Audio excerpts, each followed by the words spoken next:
দ্বিতীয় অধিবেশনেই তারেক রহমানকে দুইয়ে দিয়ে সংসদে জ্বর তুললেন ব্যারিস্টার রুমিন ফারহানা। রাষ্ট্রপতি ভাষণের মধ্যে পয়েন্ট অফ অর্ডার হবে না, পরে এটা শেষ হওয়ার পরে যদি সুযোগ পাই তাহলে দেব। আপনি কি এই বিষয়ের উপর কিছু বলতে চান ওনার বক্তব্যের উপরে? সংসদে পয়েন্ট অফ অর্ডার নিয়ে হাসনাতকে ধমকালেন স্পিকার। স্বরাষ্ট্রমন্ত্রীর বক্তব্যে কড়া জবাব দিলেন জামায়াত নেতা মাসুদ সাঈদী। সংসদে দেখে দেখে পড়ে লজ্জায় পড়লেন নাহিদ ইসলাম। আপনিও আপনার পূর্ববর্তী বক্তার মতো দেখে দেখে পড়েছেন, সংসদে এটা অ্যালাউড না। ভবিষ্যতে না দেখে বলার অভ্যাস করেন, এটা সংসদের রেওয়াজ, যেটি আমাদের সকলেরই মান্য করা উচিত। দেখে দেখে পড়া সংসদে অ্যালাউড না স্পিকার। প্রিয় দর্শক, এতক্ষণ দেখছিলেন সংবাদ শিরোনাম। শিরোনাম হতেই হয়তো আপনারা কিছুটা আঁচ করতে পারছেন আজকের এই ভিডিওটি আপনাদের জন্য কতটা গুরুত্বপূর্ণ। আজকের এই ভিডিওতে এসব কিছুর বিস্তারিত দেখানো হবে। তো চলুন দর্শক, আমরা শুরুতেই দেখে নেই ব্যারিস্টার রুমিন ফারহানার বক্তব্য। তার আগে দর্শক, এখনও যারা আমাদের এই চ্যানেলটি সাবস্ক্রাইব করেন নাই, তারা আমাদের এই চ্যানেলটি সাবস্ক্রাইব করে বেল বাটনটি অন করে সম্পূর্ণ ভিডিওটি দেখতে থাকুন। আইনমন্ত্রী দীর্ঘ সময় বক্তব্য রেখেছেন এবং ওনার পুরো বক্তব্যটাই আমাদেরকে নিয়ে, সুতরাং তার কথার কিছু জবাব না দিয়ে তো আমি মূল বক্তব্যে আসতে পারি না। যুক্তিবিদ্যার খুব বেসিক একটা লজিক্যাল ফ্যালাসি হচ্ছে অ্যাডোমেনাম ফ্যালাসি, অর্থাৎ ব্যক্তিগত আক্রমণ। যখন কিছু আর বলবার থাকে না, কোনো যুক্তি আর দেবার থাকে না, পাল্টা কিছু লজিক্যাল কথা বলার থাকে না, তখন ব্যক্তিগত আক্রমণ আসে। দীর্ঘদিন উনি আইন অঙ্গনে অত্যন্ত সফলতার সাথে প্র্যাকটিস করেছেন। উনি আমার কথার যুক্তি না পেয়ে শেষমেশ সংসদে আমার পোশাক নিয়ে আলোচনা হবে কিনা এই ধরনের অভব্য কথা ওনার মুখ থেকে আমরা আশা করি না। তারপরে যখন এই ধরনের কথা আইনমন্ত্রীর মুখ থেকে আসে তখন সেটা পুরো সংসদের জন্য লজ্জাজনক বলে আমি মনে করি।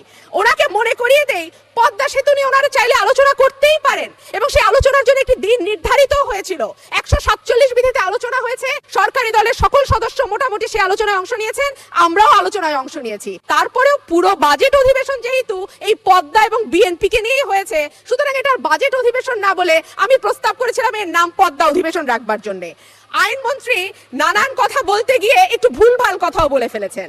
আমি হেলাল উদ্দিন সাহেবের কথায় বলেছিলাম তিনি সরকারি খরচে গেছেন, একেবারেই তাই। 22 মে 2022 তারিখের প্রথম আলো পত্রিকার হেডলাইন যদি দেখেন, সেখানে বলা আছে সরকারি টাকায় শিক্ষা সফর, ফেরার পরদিন গেলেন অবসরে। রাষ্ট্রপতি ভাষণের মধ্যে পয়েন্ট অফ অর্ডার হবে না, পরে এটা শেষ হওয়ার পরে যদি সুযোগ পাই তাহলে দেব। আপনি কি এই বিষয়ের উপর কিছু বলতে চান ওনার বক্তব্যের উপরে? না না, নট অন। আপনি এর উপরে বলবেন কি? কিসের পয়েন্ট অফ অর্ডার এখন ওনার বক্তব্যের উপরে? না না, সার্বিক সুযোগ নেই। এখন আমরা শেষ করি, আমাদেরকে এগোতে হবে। 1 মিনিট মাননীয় সদস্য, পয়েন্ট অফ অর্ডার হয় চলমান বিষয়ের উপর। ওই বক্তা যদি আপনার নাম নিয়ে থাকেন তাহলে 274-এ আপনি একটা ব্যক্তিগত কৈফিয়ত দিতে পারেন। এছাড়া এই রাষ্ট্রপতি ভাষণ চলার সময় বক্তব্য রাখার কোনো সুযোগ নেই। I am sorry. Next speaker please. আমাদের মাননীয় স্বরাষ্ট্রমন্ত্রী যিনি বলেছেন জুলাই আবেগ নয়, আবেগ দিয়ে রাষ্ট্র চলে না, এই প্রসঙ্গে বলতে চাই মাননীয় স্পিকার, জুলাই আবেগ নয় কথা সত্যি, কিন্তু জুলাই আবেগ, জুলাই একই সাথে বাস্তবতা। আবেগ বলে জুলাইকে খাটো করে দেখার কোনো সুযোগ নেই। গণভোট যে রায় দিয়েছে বিএনপি সেই রায় অনুযায়ী সংবিধান সংস্কার পরিষদের সদস্য হিসেবে শপথ না নিয়ে দেশের মানুষকে চরমভাবে হতাশ করেছে। মাননীয় স্পিকার, জুলাই সনদ 2025-এর আদেশের 11-তে বলা হয়েছে পরিষদের অধিবেশন আহ্বান, কোরাম, ভোটদান ইত্যাদি শিরোনামের বলা হয়েছে সংসদ নির্বাচনের ফল ঘোষিত হইবার 30 পঞ্জিকা দিবসের মধ্যে যে পদ্ধতিতে জাতীয় সংসদের প্রথম অধিবেশন আহ্বান করা হইবে, অনুরূপ পদ্ধতিতে সংবিধান সংস্কার পরিষদের প্রথম অধিবেশন আহ্বান করা হইবে। কিন্তু অত্যন্ত পরিতাপের বিষয় মাননীয় স্পিকার, জাতীয় নির্বাচন অনুষ্ঠিত হয়ে গেছে, আজ 1 মাস গত হতে যাচ্ছে, কিন্তু এখন পর্যন্ত সংবিধান সংস্কার পরিষদের প্রথম অধিবেশন আহ্বান করা হয় নাই। শুধু তাই নয়, বিএনপি আজকের দিন পর্যন্ত সংবিধান সংস্কার পরিষদের সদস্য হিসেবেও শপথ গ্রহণ করে নাই। মাননীয় স্পিকার, গণভোটের মাধ্যমে জনগণের যে আকাঙ্ক্ষা প্রকাশিত হয়েছিল, সেখানে বিএনপির মতো একটি বৃহৎ রাজনৈতিক দল শুরুতেই সংবিধান সংস্কার পরিষদের শপথ না নেওয়া জনমনে বিভ্রান্তি সৃষ্টি হয়েছে।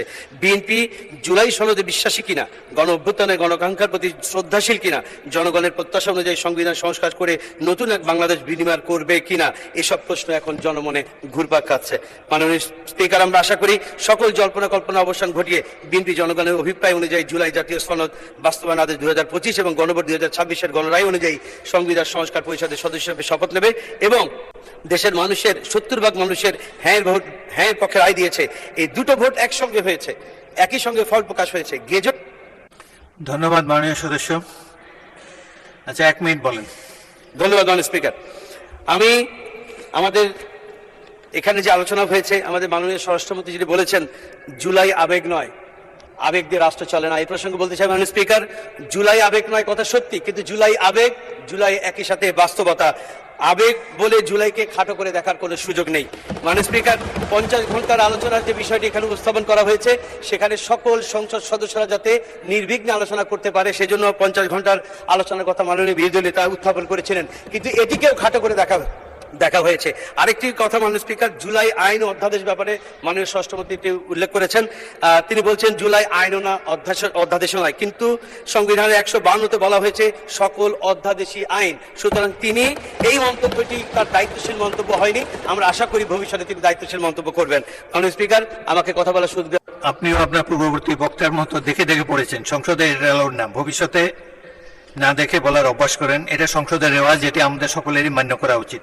অত্যন্ত বিনীতভাবে আপনাকে জানাচ্ছি। ধন্যবাদ। মাননীয় সদস্য মোহাম্মদ অলিউল্লাহ, বরগুনা 1, আপনার সময় 6 মিনিট। সামনে একটা ঘড়ি আছে, অনুগ্রহপূর্বক ঘড়ির দিকেও খেয়াল রাখবেন। আপনি বক্তৃতা আরম্ভ করতে পারেন। আসসালামু আলাইকুম। মাননীয় স্পিকার, এই মহান সংসদে আমাকে কথা বলতে দেওয়ার জন্য আপনাকে অসংখ্য ধন্যবাদ।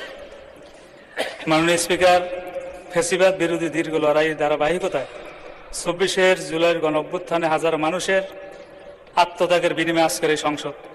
ত্রয়োদশ জাতীয় সংসদে আমার প্রথম বক্তব্যের শুরুতেই মহান আল্লাহ তাআলার শুকরিয়া আদায় করছি। সাথে সাথে আমি জুলাই গণ অভ্যুত্থানের শহীদের প্রতি শ্রদ্ধা জ্ঞাপন করছি, তাদের রুহের মাগফিরাত কামনা করছি, আহতদের প্রতি কৃতজ্ঞতা জানাচ্ছি, অংশগ্রহণকারী সকলের প্রতি সম্মান প্রদর্শন করছি। মাননীয় স্পিকার, ত্রয়োদশ জাতীয় সংসদে আমার বক্তব্যের শুরুতেই আমি আমার নির্বাচনী এলাকা বরগুনা 1, বরগুনা সদর, আমতলী এবং তালতলী এর সকল জনগণের প্রতি আমার শ্রদ্ধা ও কৃতজ্ঞতা। হাত পাখার প্রতীকে ভোট দিয়ে আমাকে নির্বাচিত করেছেন বলেই আমি আজ সংসদে যে আস্থা নিয়ে আমাকে নির্বাচিত করেছেন, সে আস্থা রক্ষা আমি প্রতিজ্ঞাবদ্ধ। মাননীয় স্পিকার, জুলাই গণ অভ্যুত্থানের শুরু থেকে আমার দল ইসলামী আন্দোলন বাংলাদেশ ও আমার নেতা পীর সাহেব চরমনাই সহ আমরা মাঠে লড়াই করেছি। নানা কারণে অনেকেই যখন দলীয় ব্যানারে এই অভ্যুত্থানের সাথে সম্পৃক্ততা ঘোষণা দ্বিধান্বিত ছিল, তখন আবু সাঈদের শাহাদতের পরে আমার নেতা পীর সাহেব চরমনাই হত্যাকারীদের প্রতি রাজপথে গর্জে উঠেছিলেন, ওই নরপিচাস আমার সন্তানের বুকে গুলি করলি কেন? 4 আগস্ট থমথমে পরিবেশের মধ্যে জীবনের ঝুঁকি নিয়ে মুফতি সৈয়দ মোহাম্মদ ফয়জুল করিম সাহেবের চেয়ারম্যানের নেতৃত্বে আমরা রাজপথে ছিলাম এবং শাহবাগে অবস্থান করেছিলাম। তো প্রিয় দর্শক, এতক্ষণ আমাদের সাথে থাকার জন্য আপনাদের অসংখ্য ধন্যবাদ। আর হ্যাঁ, আজকের এই উক্ত বিষয়টি হতে এবং ব্যারিস্টার রুমিন ফারহানাকে এখনও সংসদে ডাক না দেওয়ার বিষয়টি নিয়ে আপনাদের মন্তব্য কি, তা অবশ্যই আমাদের কমেন্ট করে জানাতে বলবেন না। আজকের মতো এখানেই বিদায় নিচ্ছি। দেখা হচ্ছে পরবর্তী কোনো একটি ভিডিওতে। ভালো থাকবেন সবাই। ধন্যবাদ সবাইকে।